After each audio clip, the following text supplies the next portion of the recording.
উম্মাতিন ফিতনাহ, নবী সাল্লাল্লাহু আলাইহি ওয়াসাল্লাম বলেছেন ইন্না লিকুল্লি উম্মাতিন ফিতনা, প্রত্যেক উম্মত ফিতনায় লিপ্ত হবে, কোন না কোন ফিতনা।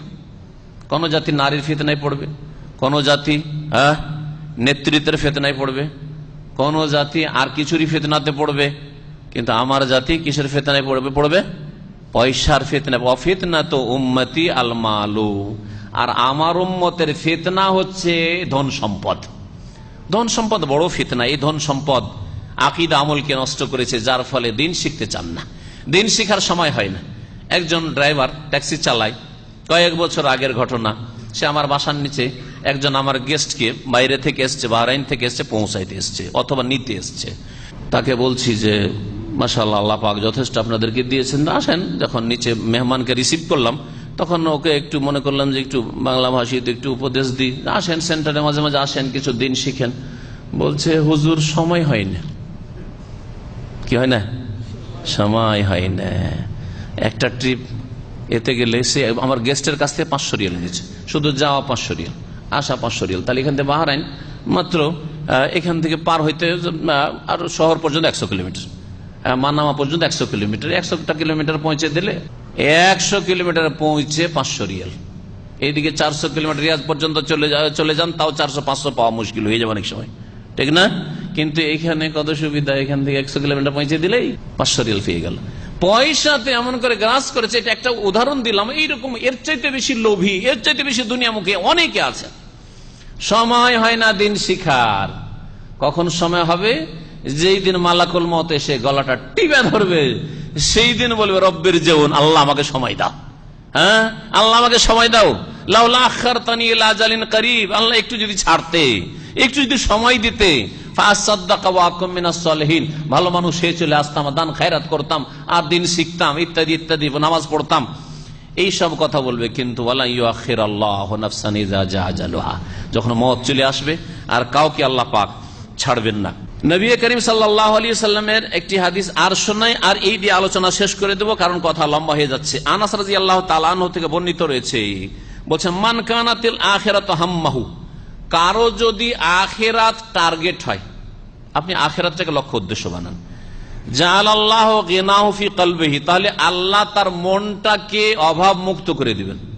মনের ধনী, আসল ধনী মনের ধনী, কিন্তু আসল ধনী পকেট গরম থাকলে ধনী হয় না, আর ব্যাংকে অনেক টাকা থাকলে ধনী হয় না, আর ভালো ভালো বাড়ি আর গাড়ি থাকলে ধনী হয় না। আসল ধনী কে? যার মনটা ধনী, মনের ধনী। আলহামদুলিল্লাহ অনেক ভালো আছি, অনেক ভালো আছি, যে বলতে পারবে, মন থেকে যে বলতে পারবে, সে সবচেয়ে বড় ধনী। যার আখিরাত লক্ষ্য উদ্দেশ্য হবে, তার অন্তরকে আল্লাহ অভাব মুক্ত করে দেবেন। ওয়াজামা আল্লাহু শামলাহু, আর আল্লাহ তার কাজকর্মগুলোকে সুষ্ঠুভাবে পরিচালিত করবেন।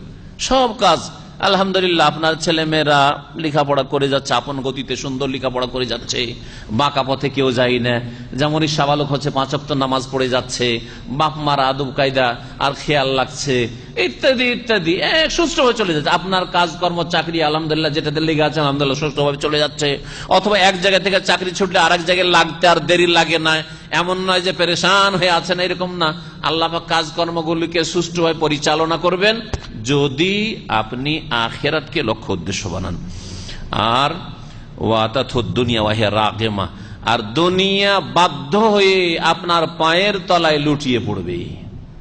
দুনিয়া লুটিয়ে পড়বে। দুনিয়ার দিকে যদি আপনি লাফিয়ে না যান, দুনিয়া আপনার দিকে আসবে, দুনিয়া আপনার দিকে আসবে। ভালো করে মনে রাখেন, এই হাদিস বলে ওমান কানাতিদ দুনিয়া হাম্মাহু, আর যদি কারো লক্ষ্য উদ্দেশ্য দুনিয়া হয়, পয়সা, পয়সা ছাড়া কিছু বুঝে না, এটা হচ্ছে লক্ষ্য উদ্দেশ্য, যার ফলে ফরজ নামাজ ছেড়ে দিয়েছে, যার ফলে শরীরটাকে নামাজের সময় আরামদায়ী শুয়ে, অথবা নামাজের সময় হিসাব নিকাশ করে, নামাজের সময়তে রুজি রোজগার করে, নামাজ ছেড়ে দিয়ে অন্যান্য দুনিয়ার কাজ করে ইত্যাদি।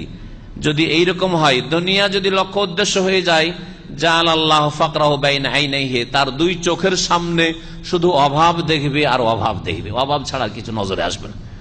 কি করবে রে, কি করে খাবো, কি করে খাবো, ছেলে মেয়ে কি করে খাবে, ছেলে মেয়ে কি করে মানুষ হবে, আর কখন যে বাড়ি করব, কখন যে কি হবে, এই চিন্তা করতে করতে কখন হার্ট অ্যাটাক হয়ে যাবে। ওয়াফাররাকা আলাইহি শামলাহু, আর তার কাজকর্মগুলিকে আল্লাহ ছিন্ন ভিন্ন করে দেবেন, বিক্ষিপ্ত করে দেবেন। যেখানে যাবেন সেখানে বালা মুসিবতের শেষ নেই, বালা মুসিবতের শেষ নেই। ছিন্ন ভিন্ন করে দেবেন।